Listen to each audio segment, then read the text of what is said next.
Sir இப்போ வக்பு வாரிய சட்டத்திருத்தத்தை பார்த்தீங்கன்னா நாடாளுமன்றத்தில் மத்திய அரசு வந்துட்டு நிறைவேற்றிருக்காங்க. இதற்காக தமிழகம் முழுவதும் பார்த்தீங்கன்னா எதிர்ப்புன்றது ஆளும் கட்சியிலேயே இருக்குது சார். அது மட்டும் இல்லாமல் பார்த்தீங்கன்னா விஜய் அவர்களும் பார்த்தீங்கன்னா இதற்கு எதிர்ப்பு தெரிவித்து ஆர்ப்பாட்டத்தில் ஈடுபட்டு வந்துட்டு இருக்காங்க. மத்திய அரசு வந்துட்டு இஸ்லாமியர்கள் வஞ்சிக்கும் செயலாக இருக்கிறது அப்படின்னு வந்துட்டு ஒரு குற்றச்சாட்டை சுமத்துறாங்களே சார், உங்களோட பார்வை என்ன? இது உண்மையாலுமே சொல்ல போனால் எல்லாருக்கும் வஞ்சிக்கிற செயலாக தான் இருக்குது. என்னுடைய கண்டனத்தை நான் பிஜேபி கவர்மெண்ட்டுக்கும் மோடிக்கும் பதிவு செய்கிறேன். எதனால் என் கண்டனம் நான் சொல்கிற நான் வைக்கிற அந்த கருத்துக்கள்லாம் பார்த்துட்டு மக்கள் அதை நான் கண்டனம் தெரிவித்தது சரியா தவறா நீங்கள் டிசைட் பண்ணுங்க. இந்த வக்கு விஷயத்துக்குள்ளே போகிறதுக்கு முன்னாடி ஒரு விஷயத்தை நினைவுபடுத்த விரும்புகிறேன். அதாவது பிஜேபி கவர்மெண்ட் இன்னைக்கு 11 வருஷம் ஆயிடுச்சு. 11 வருஷத்தில் பார்க்க போனீங்கன்னா சொன்ன வாக்குறுதிகள் எல்லாம் அவங்க நிறைவேற்றினது மிகப்பெரிய குற்றம். அதாவது முன்னாடி பாபர் மசூதி பிரச்சனையை வச்சு என்ன பண்ணாங்க, அரசியல் பண்ணாங்க. அந்த அரசியலுக்கு ஒரு முற்றுப்புள்ளி வைத்தார் பிரதமர். இரண்டாவது இவங்க என்ன சொன்னாங்கன்னா 370 ஆர்டிக்களை நீக்குவோன்னு சொன்னாங்க. அதையும் நீக்கிட்டு அதுக்கும் ஒரு முற்றுப்புள்ளி வைத்தார். அதற்கும் என்னுடைய கண்டனங்கள். அதுக்கப்புறம் பார்க்க போனீங்கன்னா சிஏஏ சட்டம் அவங்க என்ன பண்ணாங்க, என்ஆர்சி சட்டம் இதெல்லாம் கொண்டு வந்ததால முஸ்லீம்கள்லாம் வெளியேற்றிடுவாங்க. இந்தியாவில் மோடியும் அமித்ஷா மட்டும்தான் குடியிருப்பாங்க, 140 கோடி மக்களையும் வெளியில் அமைச்சிருவாங்கன்னாங்க. அதுக்கு முற்றுப்புள்ளி வைத்ததுக்கும் என்னுடைய கண்டனங்கள். இப்போ கடைசியாக ட்ரிபிள் தலாக் கொண்டு வந்தாங்க. எங்க ஷரியத்துக்குள்ள எதுக்கு கையை வச்சிங்க அப்படின்னு சொல்லிட்டு சில அமைப்புகள்லாம் போர்க்கொடி தூக்குனாங்க. அதற்கும் பிஜேபி கவர்மெண்ட் முற்றுப்புள்ளி வைத்தாரு. மோடி முற்றுப்புள்ளி வைத்ததுக்கு என்னுடைய கண்டனங்கள். இப்போ கடைசியா பார்க்க போனீங்கன்னா பாம்பு புத்துக்குள்ளேயே கையை விட்டா மாதிரி வக் சட்டத்துக்குள்ள எப்படி கையை வைக்கலாம்?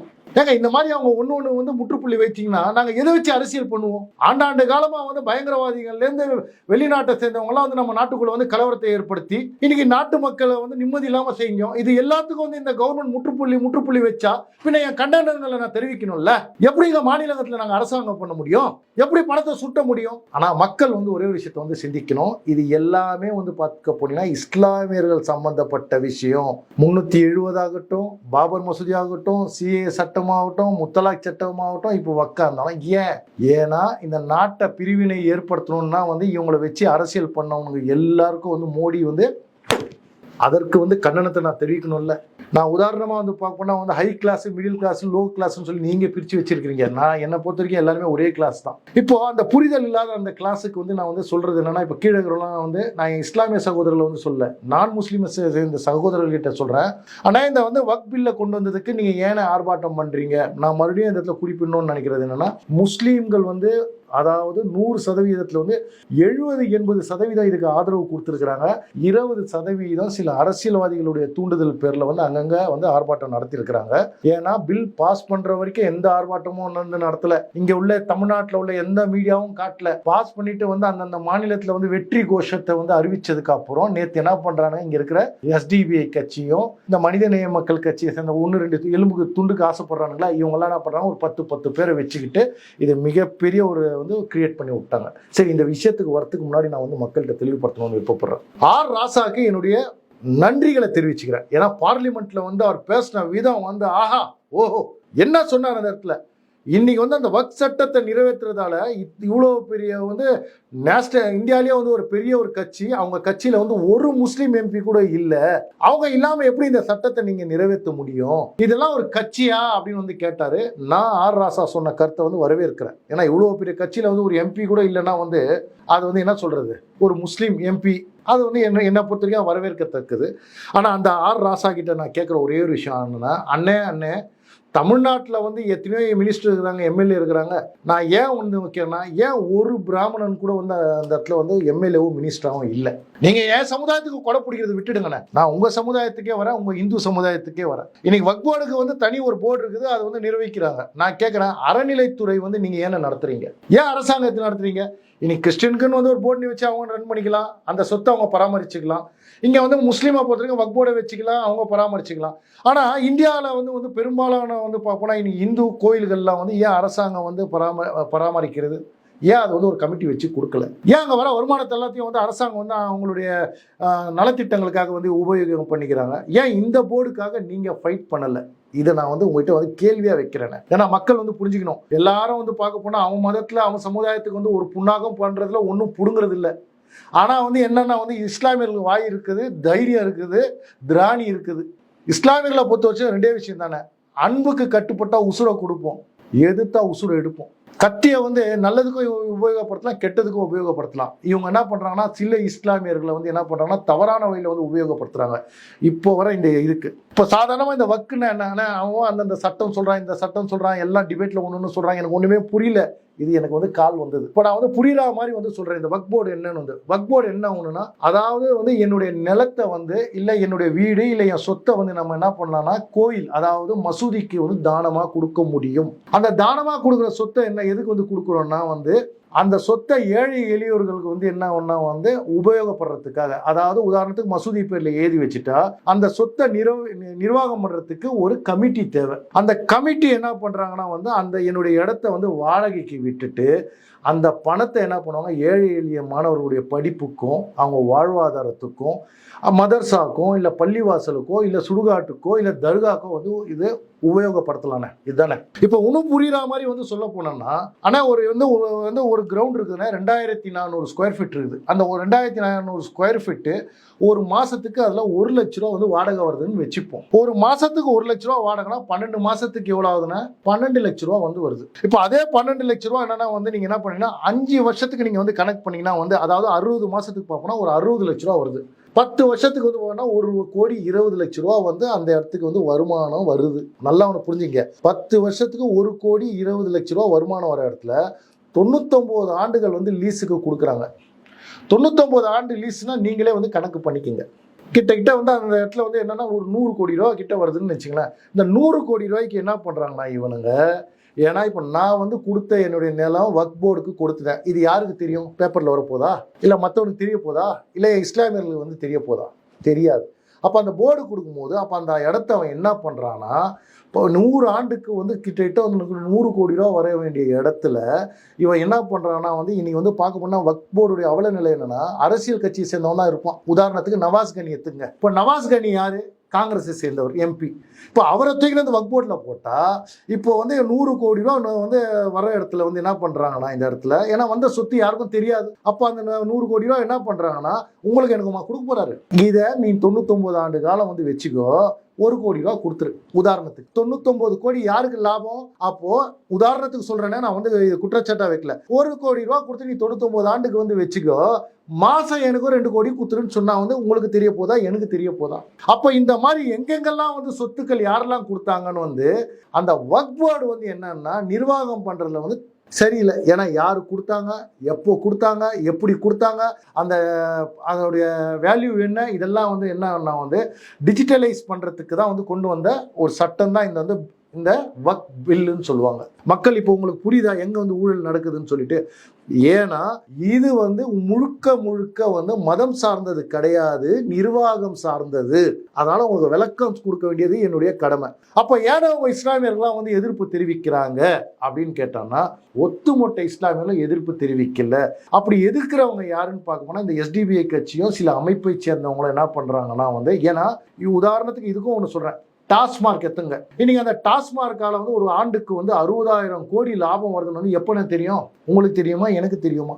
அதிமுக ஜெயலலிதா அம்மையார் வந்து இது வந்து டாஸ்மார்க்ஸை வந்து என்னன்னா கவர்மெண்ட் உடையதுன்னு ஆக்குனதுக்கு அப்புறம் தான் இந்த வருமானமே நம்ம வந்து தெரியறோம். இது வந்து ஆதாரப்பூர்வமா. அப்போ ஆதாரம் இல்லாம எத்தனாயிரம் கோடி வந்து இப்போ வந்து டாஸ்மார்க்ல பிடிச்சாங்கன்னு உங்களுக்கு தெரியும். அப்படி பார்க்க போனா இந்த வக்ஃப் சட்டத்தால யாருக்கெல்லாம் வந்து நஷ்டம்னு வந்து பார்க்க போனீங்கன்னா, இத்தனை நாளா இந்த வக்ஃப் சொத்தை அனுபவிச்சானுங்க பார்த்தீங்களா அரசியல்வாதிகள். ஏன் அரசியல்வாதிகள் வந்து நான் சொல்றேன்னா, இவங்க என்ன பண்றாங்கன்னா வந்து அந்த இப்போ இந்த இடம் வந்து பார்க்க போனீங்கன்னா மொத்தமா வந்து இன்னைக்கு வந்து பார்க்க போனா எல்லா இடமும் வக்கு சொந்தம். ஏன் ஒரு ஊரே வக்குக்கு சொந்தம்னு வந்து சொல்றாங்க. ஒரு இடத்துல போயிட்டு என்ன பண்ணாங்கன்னா இந்த அரசியல்வாதிகள், நான் சொல்றது ஆண்டவருங்க, அதாவது இந்த 60-70 ஆண்டு காலமா வந்து அரசியல்வாதிகள் மாறி ஆண்டானுங்க பாருங்க தமிழகத்தை. அப்ப இவங்க இந்த போற போக்குல இதை எடுத்து பார்த்துட்டு, இது வக்குதுன்னு அறிவிச்சிருங்கயா. ஏன்னா வக்குதுன்னு அறிவிச்சிட்டாங்கன்னா அதை வந்து என்னன்னா அந்த செக்ஷன் 40ன்னு சொல்லி அந்த இது பண்ணாங்கன்னா என்னன்னா அதை வந்து கிளைம் பண்ண முடியாது. இதனால பாதிக்கப்பட்டவங்க வந்து பார்க்க போனால் ஏராளம் பேர் வந்து பாதிக்கப்பட்டிருக்காங்க. ஆனால் கிட்டத்தட்ட 40,000 வழக்குகள் வந்து பதிவாயுது வக்குக்கு எதிராக. அதில் வந்து 12,000 வழக்குகள் வந்து இஸ்லாமியர்களே வந்து போட்டிருக்கிறாங்க. அப்போ எந்த அளவு வந்து இது வந்து பாதிப்பு ஏற்பட்டிருக்குது வந்து மக்கள் புரிஞ்சுக்கிறதுக்காக தான் வந்து சொல்கிறேன். அதே நேரத்தில் வந்து என்ன ஒன்று சொல்ல வரேன்னா, இன்னைக்கு இந்தியா ஃபுல்லாக வந்து பார்க்க போனால் 9.4 லட்சம் ஏக்கர் வந்து வக்குடைய இடம் வந்து வக்குக்கு சொந்தமானதுன்னு வந்து சொல்கிறாங்க. ஆனால் இங்கே இவங்க காட்டுற கணக்கு என்னன்னா 150 கோடியிலேருந்து 200 கோடி தான் வருமானம் வந்து காட்டுறாங்க. இது என்னடா ஒரே பெரிய பிரச்சனையாக போச்சுன்னு சொல்லிட்டு நம்மளுடைய மோடி அவர்கள் வந்து எலெக்ஷனுக்கு முன்னாடியே வந்து இதுக்கு வந்து அறிவிச்சார். இதை வந்து ஒழுங்காக முறைப்படுத்தினா கிட்டத்தட்ட 10,000 to 12,000 கோடி வந்து அரசாங்கத்துக்கு இல்லை வக்ஃப் போர்டுக்கு லாபம் வரும். இதனால் இஸ்லாமியர்கள் பயனடைவார்கள். தயவு செய்து பண்ணோம். லாஸ்ட் வருஷம் இதை வந்து என்ன பண்ணுறாங்க, பாராளுமன்றத்தில் இந்த வக்ஃப் பில் கொண்டு வரதுக்கு வந்து எவ்வளோ எதிர்ப்பு தெரிவித்தாங்க. அப்போதுக்கு இதுக்கு ஒரு கூட்டுக்குழு வைக்க சொன்னாங்க. கூட்டுக்குழு வச்சுட்டு எல்லாருடைய கருத்து கணிப்பை வந்து கேட்டாங்க. கருத்து கணிப்பு கேட்டு என்னன்னா பயங்கரமான ஆதரவு வந்து கிடைச்ச உடனே இப்போ வந்து பாராளுமன்றத்துலையும் சரி ராஜ்யசபா லோக்சபாவில் வந்து கேட்கும் போது எங்கே பிஜேபிக்கு பேர் கிடைச்சிருமேன்னு சொல்லிட்டு இன்னைக்கு அதுக்கு விவாதம் வச்சு ஓட்டு வச்சு இன்னைக்கு வந்து என்ன பண்ணுறாங்கன்னா இந்த பில்லை வந்து பாஸ் பண்ணதுக்கு பல லட்சம் இஸ்லாமியர்கள் வரவேற்பு கொடுத்துருக்குறாங்க. இதை வந்து தயவு செய்து வந்து என்னன்னா இதனால் வந்து நீங்கள் வேணால் பார்க்க நாங்கள் சேலஞ்ச் பண்ணி சொல்லி பார்க்குறோம். 5 வருஷத்தில் வந்து இந்த வக்ஃப் போர்டு உடைய சொத்தை வந்து இன்னைக்கு 150 கோடியிலேருந்து 10,000 கோடி வரைக்கும் வருமானம் வரும்னா அப்போ இந்த 10,000 கோடி வந்து யார் ப்ராக்கெட்டில் போகுது?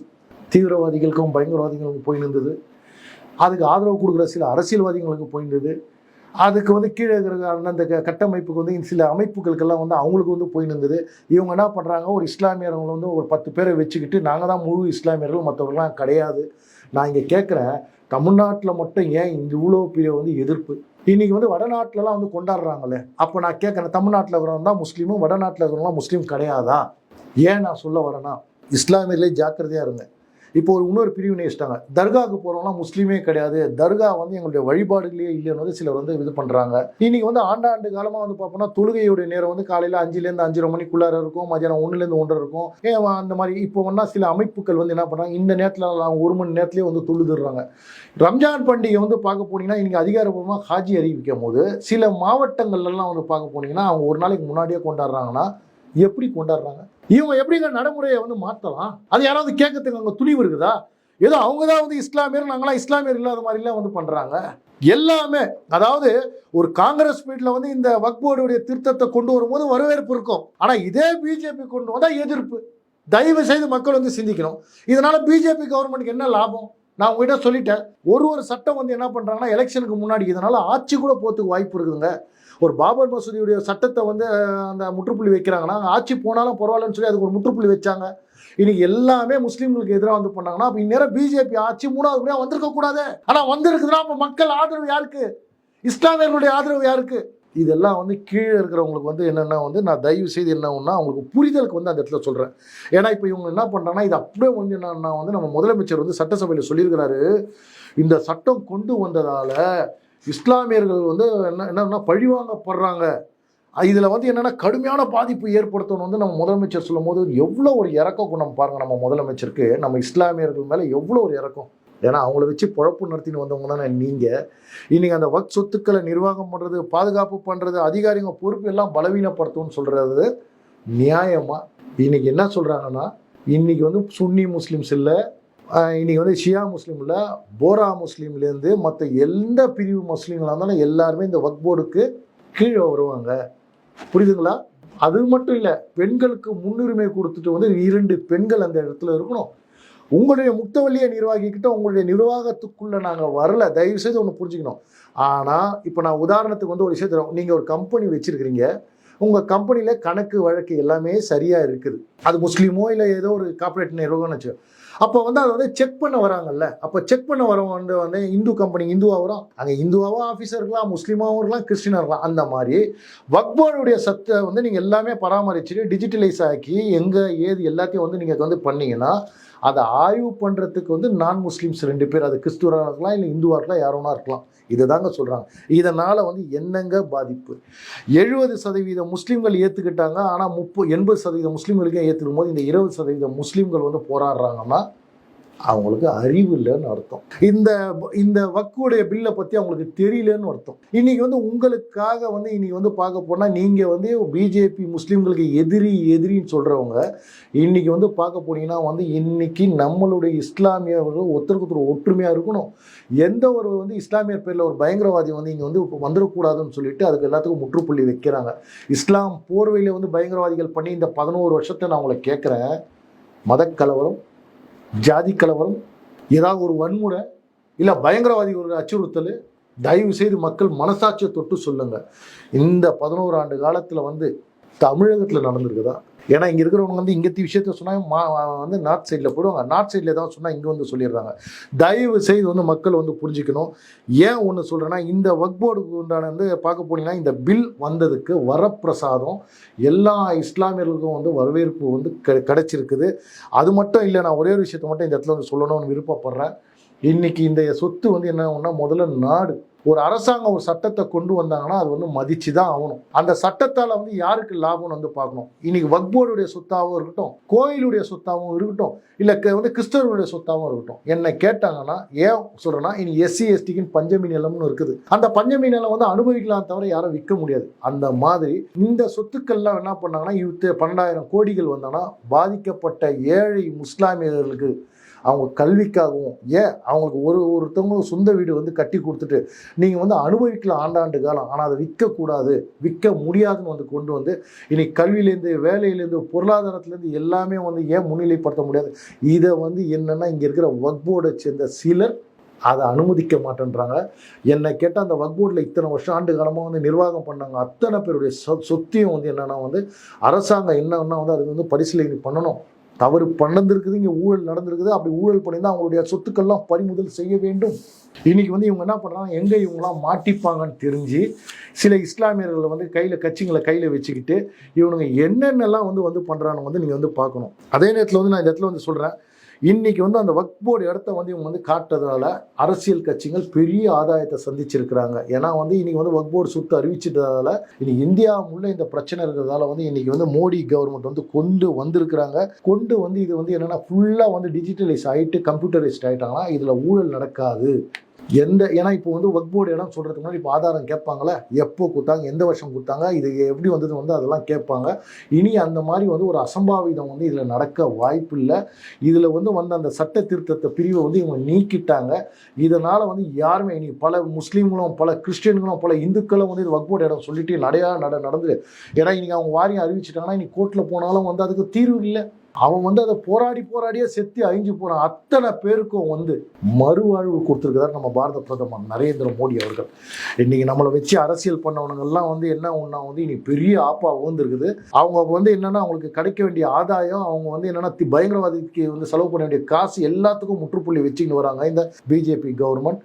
இப்போ கூட இந்த கவர்மெண்ட் சுயலாபத்துக்காக பண்ணல. இவங்க வந்து காங்கிரஸும் சரி திமுகவும் நேற்று ஒரு அரங்கேற்றம் பண்ணாங்க சட்டசபையில். வெக்கக்கேடு. அத்தனை பேரும் கருப்பு பேட்சை வச்சுக்கிட்டு என்னமோ அந்த இடத்துல வந்து ஒரு சட்டசபையை வந்து என்ன பண்ணிட்டாங்கன்னா வந்து போராட்ட மேடையை ஆக்கி விட்டாங்க. நீ போய் ரோட்டில் இறங்கி பண்ணு. சுப்ரீம் கோர்ட்டில் போனாலும் வந்து இன்னைக்கு வந்து அதை வச்சு ஒன்றும் பண்ண முடியாது. ஏன்னா இன்னைக்கு உங்கள் வழியை தான் வந்து இன்னைக்கு வந்து பிஜேபி வந்து கையில் ஆயுதமாக எடுத்துருக்கிறாங்க. இது சம்பந்தப்பட்ட அந்த சிறுபான்மையினுடைய அமைச்சரும் வந்து விளக்கம் கொடுத்துட்டாங்க. அமித்ஷா அவர்கள் வந்து சொல்லிட்டாங்க. இன்னைக்கு என்னென்னலாம் தேவைகளோ அது எல்லாத்தையும் வந்து அவங்க வந்து பண்ணியிருக்கிறாங்க. நான் கேட்டேன்னா இன்னைக்கு வந்து அறிவாலயத்துடைய வந்து பஞ்சமி நிலமான வந்து கேட்டதுக்கு பதில் சொல்ல வக்கும் திராணியம் இல்லாத இந்த திமுக அரசாங்கம் எங்களை இஸ்லாமியர்களுக்கு வந்து நீங்கள் கொடை பிடிக்க வேண்டாம். அதே நேரத்தில் வந்து நான் வந்து மறுபடியும் அந்த இடத்துல வந்து சில அமைப்புகளை சேர்ந்த இஸ்லாமியில் வந்து நான் சொல்கிறேன், உங்கள் தலைவர்கள் உங்களை தவறாக வழி நடத்துகிறாங்க. தயவு செய்து வந்து அவங்களுடைய மாய வயலையில் வந்து சிக்காதீங்க. என் இஸ்லாமிய வந்து உங்களுக்கு சொல்கிறேன், வக்ஃப் சட்டத்தால் எந்த ஒரு இஸ்லாமியருக்கும் பாதிப்பு கிடையாது. மறுபடியும் இந்த இடத்துல கொடுங்க. சிஏ சட்டத்தாலையும் வந்து என்ஆர்சி சட்டத்தாலையும் ஏதாவது ஒரு இஸ்லாமியர் பாதிப்படைஞ்சால் வந்து சொல்லுங்கள். பாபர் மசூதியால் ஏதாவது இஸ்லாமியர்களுக்கு பாதிப்பு ஏற்பட்டதா வந்து சொல்லுங்கள். முத்தலாக் சட்டம் வந்ததால் இன்றைக்கி பெண்கள்லாம் வந்து யாராவது வந்து தலாக் பண்ணுறதுக்கு தைரியம் அங்கே வந்துருக்குதா? இன்றைக்கி கோர்ட்டுக்கு போய் அந்த கோர்ட்டு மூலமாக உங்களுக்கு கிடைக்க வேண்டிய நியாயமான உங்களுக்கு கிடைக்க வேண்டிய அந்த பலன்கள் வந்து கிடைச்சிருக்கிறாங்க. இதனால் உங்கள் குடும்பமும் உங்கள் குழந்தையும் வந்து அந்த இடத்துல நடக்குது. இப்போவும் சொல்கிறேன், இந்த பில்லால் யாருக்கும் எந்த பாதிப்பும் இல்லை. எல்லாத்துக்கு மேலே ஒரே ஒரு விஷயத்தை மட்டும் நான் இந்த இடத்துல பதிவு பண்ணணும்னு நினைக்கிறேன். இந்த வக்ஃப் போர்டால் எனக்கு ஒரு பலனும் இது வரைக்கும் கிடைச்சதில்லை. உங்களுக்கு கிடைச்சிருக்குதா? இந்த வக்ஃப் போர்டு இறங்கி உங்கள் குடும்ப பிள்ளைகளுடைய வந்து படிப்பு செலவு எடுத்துக்கிட்டாங்களா, இல்லை குடும்ப வாடகை கொடுத்தாங்களா, இல்லை வீடு கட்டி கொடுத்துக்கிறாங்களா, இல்லை தொழிலுக்கு ஏதாவது முன்பணம் கொடுத்தாங்களா? தயவு செய்து போராட்டம் பண்ணுறதுக்கு முன்னாடி இந்த வக்ஃப் போர்டுலேருந்து உங்களுக்கு என்ன பண்ணாங்க? நான் இந்த இடத்துல கடைசி வேண்டுகோள்னா, இந்த போர்டு வந்து என்னென்னா வந்து என்ன கேட்டால், நாடு முக்கியம். எதுவாக இருந்தாலும் சரி, இந்த போர்டில் வந்து அரசியல்வாதியை கொண்டு வந்து முன்னிலைப்படுத்தி உட்காராதீங்க. ஏன்னா அது வந்து பார்க்க போனால் அவங்களுடைய கூட்டணி கட்சிகளுக்கு வந்து இது வந்து கொடுத்து அவங்க வந்து என்ன பண்ணுறாங்கன்னா, ஏழை மக்களுடைய வயிற்றில் அடிக்கிறாங்க. இதை தான் இந்த பல ஆண்டு காலமாக வந்து நான் கேட்டேன், கிட்டத்தட்ட 80-100 வருஷமாக இந்த பிரச்சனை போனதுக்கு இந்த பிஜேபி கவர்மெண்ட் இந்த வக்ஃப் பில்லை கொண்டு வந்ததுக்கு என்னுடைய சல்யூட்டை வந்து நான் அடிக்கிறேன்.